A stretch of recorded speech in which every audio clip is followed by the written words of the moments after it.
ನಮಸ್ಕಾರ ಸ್ನೇಹಿತರೆ, ಎಲ್ಲರಿಗೂ PKV ಕನ್ನಡ ಯೂಟ್ಯೂಬ್ ಚಾನಲ್ಗೆ ಸ್ವಾಗತ ಸುಸ್ವಾಗತ. ನಿನ್ನೆ ಬೀದರ್ನಲ್ಲಿ ನಡೆದ SBI ಬ್ಯಾಂಕ್ ATM ದರೋಡೆ ಪ್ರಕರಣ ಹಾಗೂ ಸಿಬ್ಬಂದಿಗೆ ಶೂಟೌಟ್ ಕೊಲೆ ಪ್ರಕರಣ ಇಡೀ ರಾಜ್ಯವನ್ನೇ ಬೆಚ್ಚಿ ಬೀಳಿಸಿದೆ.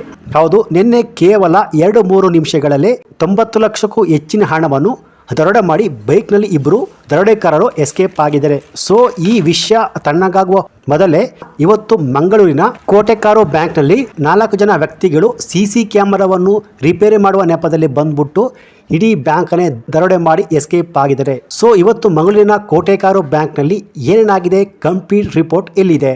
ಬ್ಯಾಂಕಿನ ಸಿಬ್ಬಂದಿಗಳು ಕರೆದಿರುವಂತದ್ದು ಅಂದ್ರೆ CC ಕ್ಯಾಮೆರಾ ಸರಿ ಇಲ್ಲ ಅನ್ನುವಂತ ಕಾರಣಕ್ಕಾಗಿ ಇವತ್ತು ಅವರನ್ನ ಸಿಬ್ಬಂದಿಯನ್ನ CC ಕ್ಯಾಮೆರಾ ರಿಪೇರಿ ಮಾಡೋ ಸಿಬ್ಬಂದಿಯನ್ನ ಕರೆಸಿದ್ದಾರೆ. ಅವರು ಕೆಲಸ ಮಾಡ್ತಿದ್ರು. ಜೊತೆಗೆ ಡಕಾಯತರು ಆ CC ಕ್ಯಾಮೆರಾ ರಿಪೇರಿ ಮಾಡ್ಲಿಕ್ಕೆ ಬಂದ ವ್ಯಕ್ತಿಯ ಅವರ ಉಂಗುರವನ್ನು ಡಕಾಯತರು ಕದ್ಕೊಂಡು ಹೋಗಿದ್ದಾರೆ. ನಾವು ಈಗ ಪೊಲೀಸರು ಬೆರಳಚ್ಚು ತಜ್ಞರು ಬಂದಿದ್ದಾರೆ. ಅವರು ಇಲ್ಲಿರುವಂತ ಎಲ್ಲ ಸಿಬ್ಬಂದಿಗಳ ಬೆರಳಚ್ಚುಗಳನ್ನ ಪರಿಶೀಲನೆ ಮಾಡ್ತಾ ಇದ್ದಾರೆ. ಅದರ ಜೆರಾಕ್ಸ್ ಅನ್ನು ತಗೊಳ್ತಾ ಇರುವಂತದ್ದು. ಅಂದ್ರೆ ಅವರು ಇದ್ದಂತ ಸಂದರ್ಭದಲ್ಲಿ ಈ ಕೃತ್ಯ ಆಗಿರೋದ್ರಿಂದ, ಜೊತೆಗೆ ಈ ರೀತಿಯಾದಂತ ಅನುಮಾನಗಳೆಲ್ಲ ಇರೋದ್ರಿಂದ ಈ ದರೋಡೆ ಆಗ್ಲಿಕ್ಕೆ ಇಷ್ಟೊಂದು ಸಲೀಸಾಗಿ ಹೇಗೆ ಬಂದ್ರು ಅನ್ನುವಂತ ವಿಚಾರಣೆಯ ಸಂದರ್ಭದಲ್ಲಿ ಈಗ ಈ ಇಡೀ ಸಿಬ್ಬಂದಿಗಳಂದ್ರೆ 3 ಮಂದಿ ಮಹಿಳೆಯರು ಸಿಬ್ಬಂದಿಗಳು ಮಾತ್ರ ಇಲ್ಲಿದ್ದದ್ದು.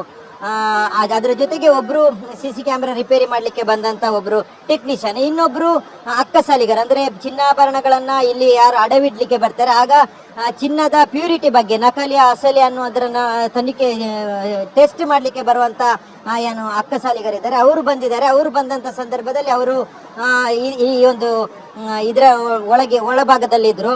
ಹಾಗಾಗಿ ಅವರು ಸೇರಿ ಒಟ್ಟು 5 ಜನ ಇದ್ರು. 5 ಜನರನ್ನ ಈಗ ವಿಚಾರಣೆ ಮಾಡ್ತಾ ಇರುವಂತದ್ದು. ಅವರು 3 ಸಿಬ್ಬಂದಿಗಳು, ಜೊತೆಗೆ ಅಕ್ಕಸಾಲಿಗರು, ಜೊತೆಗೆ CC ಕ್ಯಾಮೆರಾ ರಿಪೇರಿ ಮಾಡ್ಲಿಕ್ಕೆ ಬಂದಿರುವಂತ ಟೆಕ್ನಿಷಿಯನ್, ಇವರೆಲ್ಲರೂ ಸೇರಿ 5 ಜನರು ಈಗ ಇರುವಂತ ಹಿನ್ನೆಲೆಯಲ್ಲಿ 5 ಜನರ ಮಾಹಿತಿಗಳನ್ನ ಕಲೆ ಆಗ್ತಾ ಇರುವಂತದ್ದು. ಜೊತೆಗೆ ಅವರ ಬೆರಳಚ್ಚುಗಳ ತಜ್ಞರು ಬಂದಿರುವಂತದ್ದು, ಅವರ ಬೆರಳಚ್ಚಿನ ಡಿಟೇಲ್ಗಳನ್ನ ತೆಗಿತಿರುವಂತದ್ದು. ಜೊತೆಗೆ ಅವರ ಹತ್ರನೂ ಸಾಕಷ್ಟು ಮಾಹಿತಿಗಳನ್ನ ಕಲೆ ಆಗ್ತಾ ಇರುವಂತದ್ದು.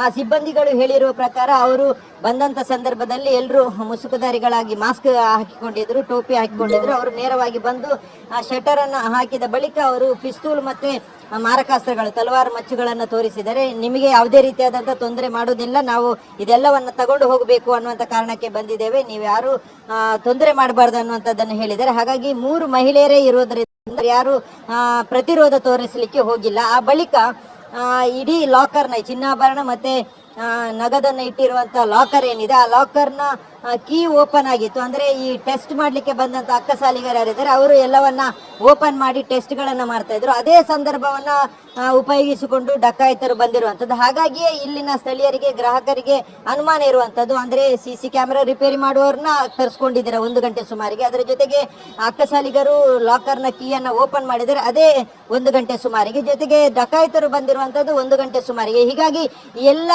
ಘಟನೆಗಳು ನಡೆದಿರುವಂತ ಕಾರಣಕ್ಕಾಗಿ, ಜೊತೆಗೆ ಇವತ್ತು ಮುಸ್ಲಿಂ ಬಾಂಧವರು ಶುಕ್ರವಾರ ಮಧ್ಯಾಹ್ನ 1 ಗಂಟೆಗೆ ಮಸೀದಿಗೆ ಹೋಗಿರುವಂತ ಕಾರಣಕ್ಕಾಗಿ ಆ ಸಂದರ್ಭವನ್ನೇ ಉಪಯೋಗಿಸಿಕೊಂಡು